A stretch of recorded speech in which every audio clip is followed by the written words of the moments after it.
Tenho apenas 14 anos e meus pais estão me forçando a fazer trabalhos forçados. Eu não quero fazer isso, quero ir para a escola e conseguir uma educação. Agora, eles estão me expulsando de casa porque me recusei a trabalhar na fazenda depois de desmaiar.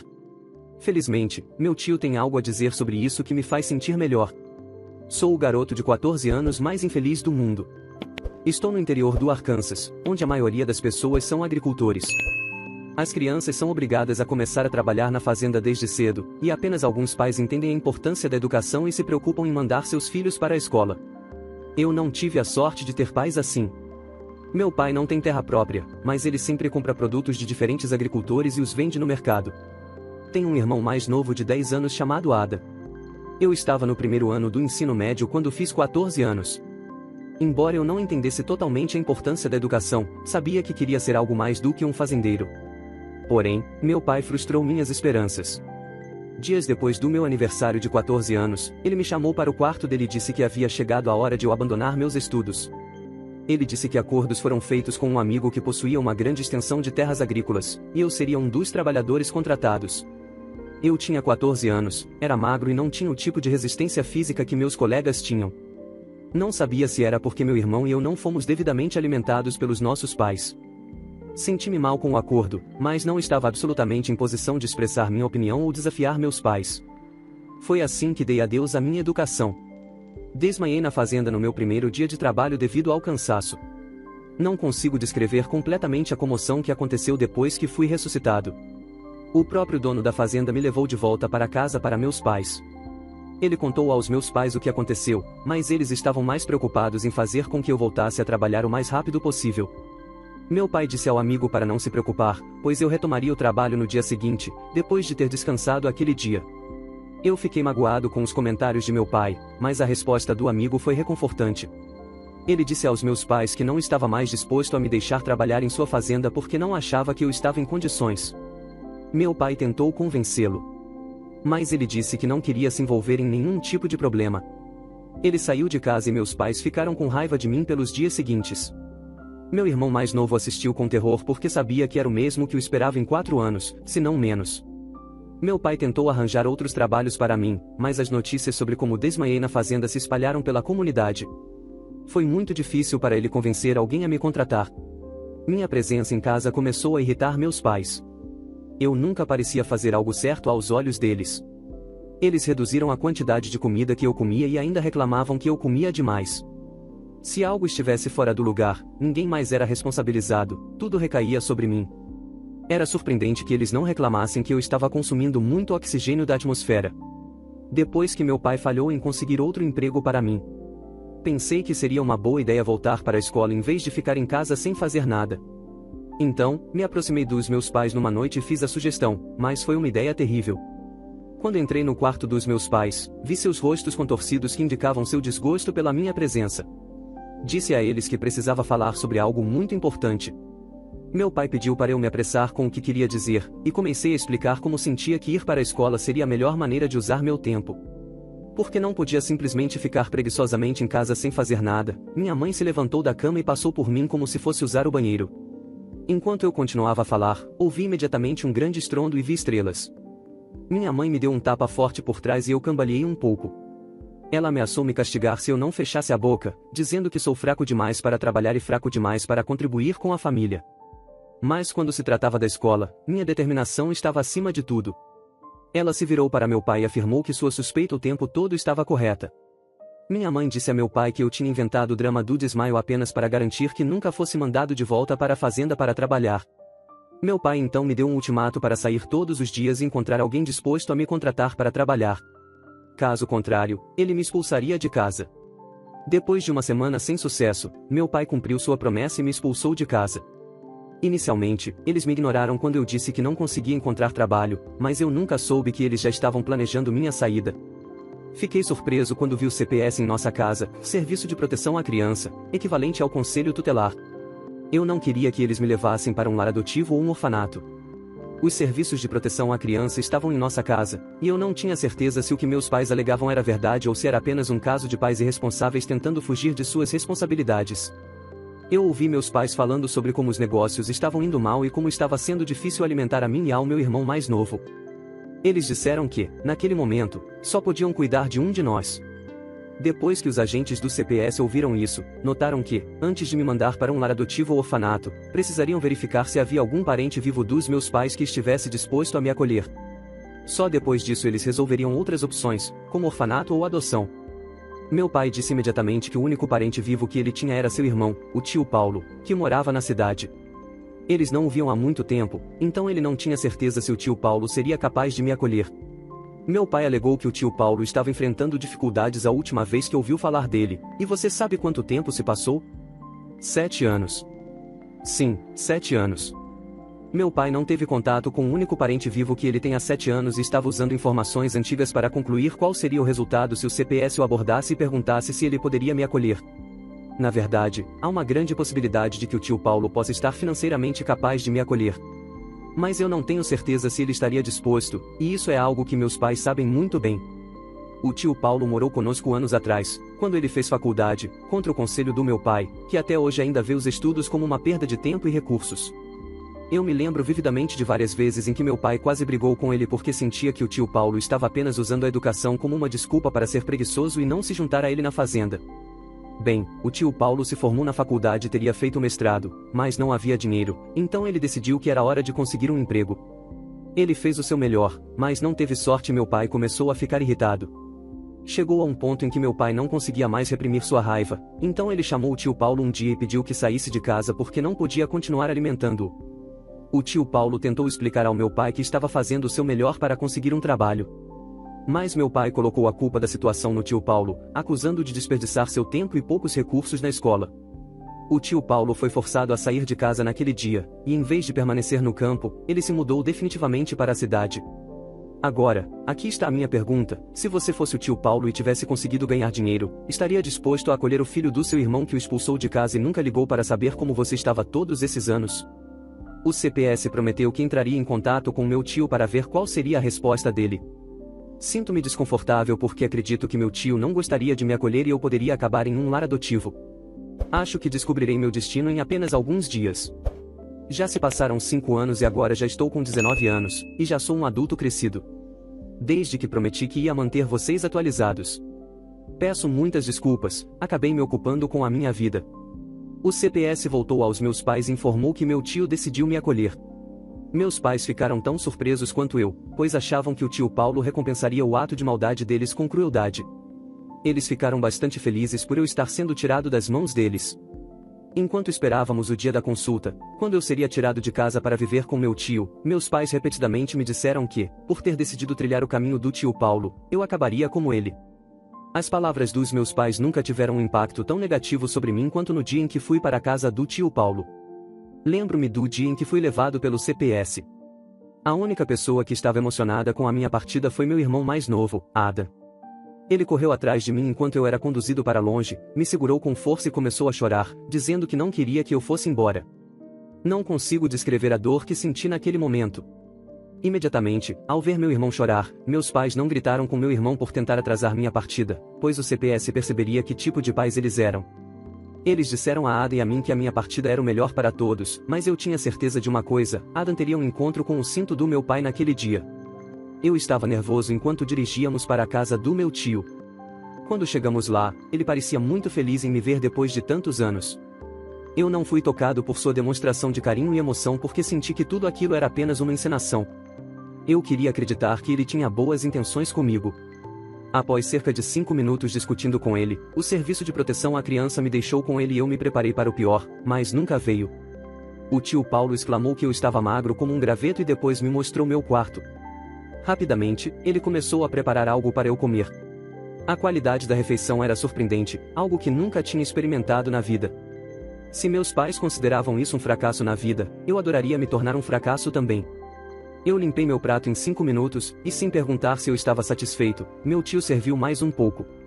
Foi-me permitido tirar uma longa soneca naquela tarde antes de ter uma longa discussão com meu tio.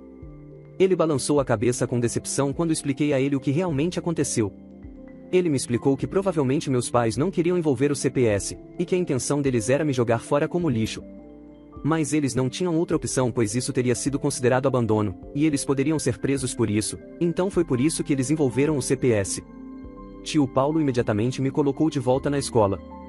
Como ele não tinha filhos próprios, uma série de preocupações tomou conta da sua mente, afastando-o da ideia de casamento. Ele disse que consideraria encontrar uma esposa no futuro, mas na época, estava focado em construir sua riqueza. 2 anos se passaram e meus pais obviamente não tinham dado notícias para saber como eu estava. Eu não esperava isso deles. Então, o tio Paulo decidiu confrontar os meus pais e me levou com ele naquele dia. O carro dele quebrou, então pegamos um táxi e chegamos na casa dos meus pais. Todos estavam lá, meus pais e Ada. Foi Adam quem abriu a porta para nos levar à sala onde meus pais estavam sentados. No momento em que vi Adam, percebi o quanto o tio Paulo tinha sido bondoso e gracioso comigo, transformando-me de alguém magro como um graveto para alguém bem alimentado. Mas isso não foi o mesmo para o meu irmão Ada. Ele estava animado em me ver, mas não expressou isso por medo dos meus pais. Ele apenas ficou na porta e sorriu para nós até meu pai perguntar quem era que veio nos visitar. Ada não disse nada, apenas se afastou para que eu e meu tio pudéssemos entrar.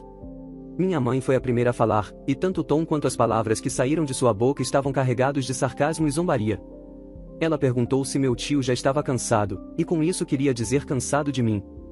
Bem, essa pergunta me cortou como uma faca, era como se eu fosse um fardo para todos ao meu redor. Felizmente, o tio Paulo não perdeu tempo em rebatê-los. Ele disse aos meus pais que me trouxera para que pudessem ver o quanto eu estava melhorando depois que eles me abandonaram. Isso, segundo meu tio, era prova do seu fracasso. Meu pai disse que a única coisa que viam era eu sugando todos os recursos do tio Paulo, e que essa era a única razão pela qual eu estava tão saudável. Pediram para ele me levar e sair de casa, caso não tivesse mais nada importante a dizer. Tio Paulo chamou de sem vergonhas e acenou para mim, indicando que era hora de nos despedirmos. Estávamos partindo, mas meu coração estava sangrando e minhas pernas estavam pesadas enquanto todo aquele drama se desenrolava. Meu irmão Ada nem sequer disse uma palavra, e eu sabia que era porque nossos pais já o haviam instruído para que tomasse cuidado e que mantivesse distância. Atualmente, tenho 19 anos e estou na faculdade, mas estou seriamente preocupado com meu irmão mais novo, Ada. Eu sei que ele não pode ter o melhor na vida enquanto estiver sob a influência dos meus pais. Atualização rápida sobre meus pais. Ei pessoal, já se passaram 3 semanas desde que meus pais e o tio Paulo se encontraram. Depois que meu tio e eu voltamos da casa dos meus pais, eu não estava me sentindo como eu mesmo. O tio Paulo percebeu isso rapidamente, quando ele perguntou o que estava acontecendo, abri meu coração. Expliquei que meus pais eram a causa do meu mau humor. Eu sabia que Adam tinha aspirações que não conseguiria realizar enquanto morasse com meus pais. Eles não queriam que ele frequentasse a escola, e não o apoiavam adequadamente. Além disso, meu relacionamento com meu único irmão parecia distante agora, o que não era o que eu desejava. O tio Paulo comentou que a situação do meu irmão era lamentável, mas que não havia muito o que fazer, já que ele morava com nossos pais. Pensei que a solução seria simplesmente ir buscá-lo. Senti que precisava fazer isso e pensei que talvez meus pais o deixassem ele ir, pois eles já tinham me dado permissão voluntariamente, então provavelmente concordariam com a ideia. Pensei em sugerir que outra pessoa assumisse a responsabilidade por Ada, mas o tio Paulo já sabia para onde isso estava indo. Antes mesmo de eu poder fazer a sugestão, ele me disse que a razão pela qual isso não era viável não era porque ele não podia ou não estava disposto a cuidar do meu irmão, mas porque meus pais não estariam dispostos a abrir mão dele. Ainda assim, insisti em tentarmos, e ele observou que poderíamos tentar. Mas ele havia cortado relações com meus pais. Visitei meus pais ontem e, como esperado, eles não estavam felizes em me ver. Minha mãe não estava por perto dessa vez, então era só eu, meu pai e meu irmão. Comecei a contar ao meu pai que queria trazer Adam para morar na cidade onde estávamos, para que ele pudesse frequentar a escola. Meu pai ficou em silêncio por cerca de 2 minutos depois que terminei. Antes de perguntar se eu sentia que ele não tinha interesse no seu filho Ada. A resposta para essa pergunta era muito óbvia, mas eu não queria causar nenhum drama, então simplesmente respondi dizendo que estava considerando o que Adam queria para si mesmo. Meu pai imediatamente explodiu, dizendo que o que ele queria para Adam era mais importante do que o que Adam queria para si mesmo. Ele nem sequer se importava com o que Adam tinha a dizer. Adam estava ali parado, com apenas 15 anos, e assim como fizeram comigo, meu pai já o havia tirado da escola e começado a empurrá-lo para um caminho que ele não queria seguir. Eu não sabia de onde vinha toda essa ousadia. Mas estou grato por ter dito isso. Eu disse ao meu pai que forçar Adam a seguir um caminho que ele não escolheu só iria fazer com que ele guardasse ressentimento contra eles no futuro. No entanto, meu pai argumentou que o contrário seria verdadeiro, pois Ada ficaria grato por lhe ter escutado e trilhado o caminho que ele escolheu para Ada. Nesse momento, Ada estava visivelmente tenso e meu pai me pediu para deixá-lo em paz. Ele me avisou para nunca mais aparecer na casa dele. Eu me levantei e saí. Infelizmente o tio Paulo estava certo. Eu não vou desistir e permitir que meus pais arruinem a vida do meu irmão. Adam tem 15 anos, o que significa que em 3 anos ele terá atingido a maioridade legal, quando poderá tomar decisões por si mesmo. Só espero que quando chegar a hora, ele ainda tenha o desejo de ir para a escola e não tenha sucumbido à ideologia frustrada dos meus pais. Atualização número 3, agora tenho 21 anos. Meu coração está muito pesado enquanto digito isso. Você deve estar se perguntando como cheguei até aqui, especialmente porque fazem apenas 2 anos desde a minha última atualização. Bem, 2 anos são tempo suficiente para que as situações mudem drasticamente para uma pessoa. Meu tio e eu vivemos tranquilamente depois que concluí que não tinha mais pais. Mas comecei a notar algo com o tio Paulo, sua saúde estava piorando. Preocupei-me com isso e perguntei a ele, mas ele disse que não havia com o que se preocupar. Encontrei conforto em suas palavras de encorajamento, até que um dia ele me ligou e iniciou uma discussão sobre como encontrar sempre forças na vida, mesmo quando se sente sozinho. Parecia estranho, mas eu tentei não ler nas entrelinhas. Tio Paulo perguntou o que eu faria se tivesse toda a riqueza que ele acumulou para mim. Comecei a falar sobre como abriria um fundo de bolsas de estudo para crianças que trabalham no campo, que como eu desejavam ir para a escola, mas não tinham pais ricos o suficiente para custear seus estudos. Eu ainda estava falando quando meu tio começou a tossir. Eu me preocupei com ele, e corri imediatamente para pegar um copo d'água. No momento em que voltei com o copo d'água, a tosse persistiu. Enquanto ele estendia a mão para pegar o copo, percebi que estava coberta de sangue. Era mais sério do que eu havia imaginado. Como a situação parecia fora de controle, encorajei meu tio a irmos imediatamente para o hospital, mas ele estava bastante calmo sobre tudo isso. Foi então que ele me revelou que tinha câncer de pulmão em estágio avançado. Segundo ele, já havia passado por vários tratamentos antes, mas a situação havia piorado. Senti-me muito mal. Mas o golpe maior veio quando ele me disse que os médicos haviam dado a ele apenas alguns meses de vida. Eu não sabia o que fazer. Eu faria qualquer coisa que fosse exigida de mim para salvar a vida do meu tio. Não suportava a ideia de perdê-lo, então comecei a sugerir que ele tentasse outros centros médicos conhecidos ao redor do mundo. No entanto, ele me disse que já havia explorado várias opções. E todos eles tinham o mesmo diagnóstico. Perguntei ao meu tio por que ele não havia comentado nada comigo e então ele me disse que não queria me preocupar. Ele sabia o quanto eu já estava lidando com meus próprios problemas e não queria ser um fardo adicional. Ele preferiu enfrentar essa batalha sozinho, esperando que de alguma forma pudesse proteger aqueles que amava da dor que estava sentindo. A revelação me abalou profundamente. Senti uma mistura de tristeza, raiva e impotência. Mas acima de tudo, senti a necessidade de estar ao lado dele, de apoiá-lo de qualquer maneira que pudesse. Então, prometi a mim mesmo que passaria o máximo de tempo possível com ele, criando memórias e aproveitando cada momento. Desde então, vivi atormentado todos os dias, porque cada dia era um lembrete da doença que limitava o tempo que eu tinha para passar com alguém que significava o mundo para mim. Informei ao tio Paulo sobre meu desejo de ligar para meus pais e avisá-los sobre o que estava acontecendo. Mas ele me pediu para não fazer isso. Disse que eles o haviam abandonado durante toda a vida e que, portanto, não precisava deles agora que sua vida estava chegando ao fim. O tio Paulo então me informou que eu seria o único herdeiro de tudo. Eu pensava que era apenas a bela casa que ele construiu com uma modesta quantia em sua conta, mas estava completamente enganado. O tio Paulo disse que valia $500.000 e tudo seria meu. Foi o que aconteceu. Eu não me importei em desobedecer ao desejo do meu tio, liguei para meus pais.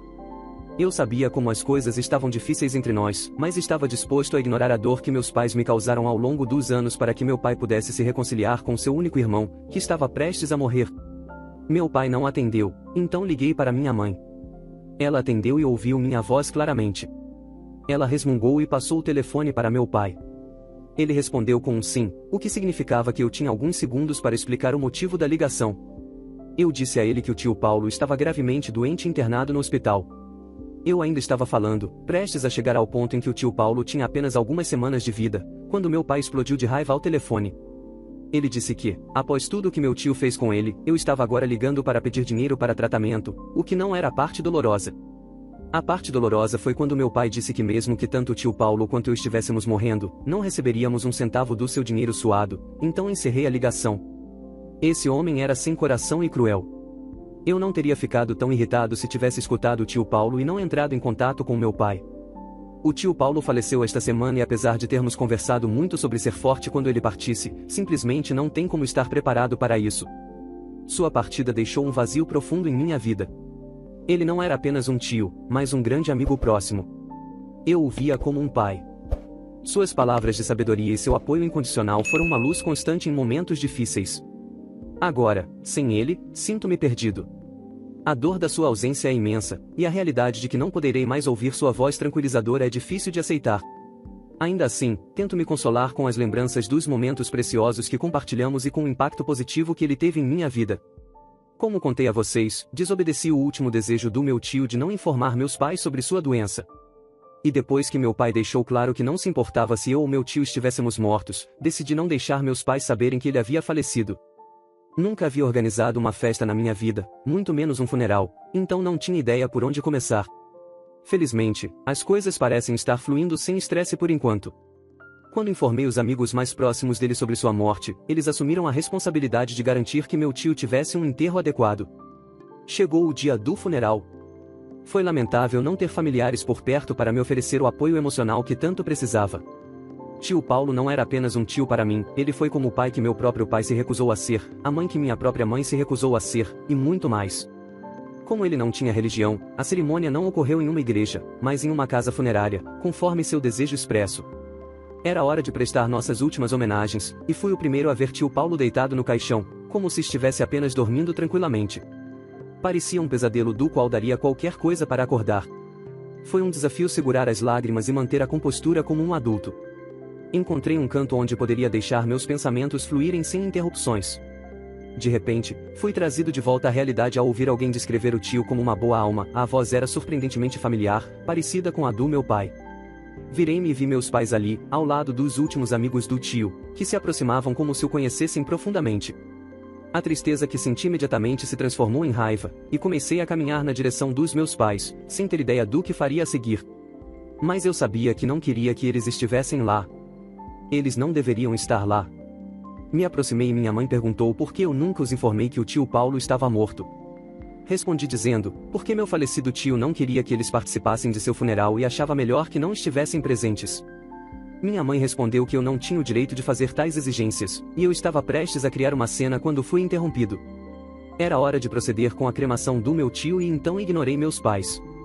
Eu estava prestes a continuar cuidando dos detalhes finais quando minha mãe mencionou que meu orgulho seria quebrado agora que meu tio havia falecido sem me deixar nada. Optei por não responder ao comentário provocativo e continuei com o processo de cremação, que se concluiu em poucos minutos. Agradeci a todos por terem vindo e convidei os presentes a irem à casa para um lanche leve. Meus pais estavam entre os que compareceram. Enquanto recebia os pêsames de alguns convidados, meus pais entraram pela porta e ficaram surpresos ao verem a casa que meu falecido tio havia construído. Eles se aproximaram de mim e perguntaram se era verdadeiramente a casa que meu tio havia construído. Levantei-me do sofá onde estava sentado com os convidados, olhei para meus pais e dei uma resposta inesperada. Disse a eles que meu tio realmente construiu a casa, mas agora ela era minha. Minha mãe perguntou se eu realmente quis dizer o que acabei de dizer, e eu respondi que sim. Mesmo após a partida do tio Paulo, eu tinha $500 mil na minha conta. Suas mandíbulas caíram, mas enquanto ainda estavam procurando as palavras para dizer algo, eu pedi que saíssem da minha casa. Todos ficaram extremamente surpresos. Bem, meu pai disse que eles ainda eram meus pais e eu não deveria simplesmente desrespeitá-los assim. Mas chamei a segurança e pedi para retirá-los. Tenho certeza de que o tio Paulo estaria sorrindo se pudesse ver meus pais sendo vergonhosamente expulsos da casa. Pedi desculpas aos convidados pelo pequeno caos e assegurei-lhes que era isso que meu tio teria desejado. Em breve, irei buscar meu irmão Adam, que atualmente tem 17 anos. No próximo ano, tentarei convencê-lo a vir morar comigo para que meus pais possam passar o resto de suas vidas a sós. Pretendo dar ao meu irmão Adam a vida que meus pais tiraram dele, a vida que ele realmente merece. É difícil para mim aceitar as tentativas recentes dos meus pais de se aproximarem. Embora eles agora pareçam mais bondosos, não consigo deixar de sentir que seus gestos são motivados não pelo amor genuíno, mas pelo interesse na herança. Essa percepção tem me afastado ainda mais deles, pois valorizo conexões autênticas e genuínas, não movidas por ganhos materiais. Prefiro manter uma distância. Agradeço a todos pelo apoio ao longo de tudo isso e por me ouvirem. Imagine o que esse jovem passou. Ter pais que nunca se importaram com ele e que mesmo assim, tiveram a audácia de aparecer em sua casa após o funeral. E para piorar, agora eles tentam se aproximar apenas porque sabem que ele herdou uma fortuna, querendo se aproveitar disso. Quero saber o que você pensa sobre isso. Se você herdasse uma herança de 500 mil dólares, e então sua família tentasse se aproximar depois de tudo o que aconteceu, como você reagiria? Quero muito saber sua opinião sobre isso. Por favor, deixe seu comentário abaixo. E não se esqueça, se você ainda não se inscreveu no canal, aproveite para fazê-lo agora e ative o sininho de notificações do YouTube. Dessa forma, você será avisado quando eu postar outra história interessante. Um forte abraço e até a próxima história.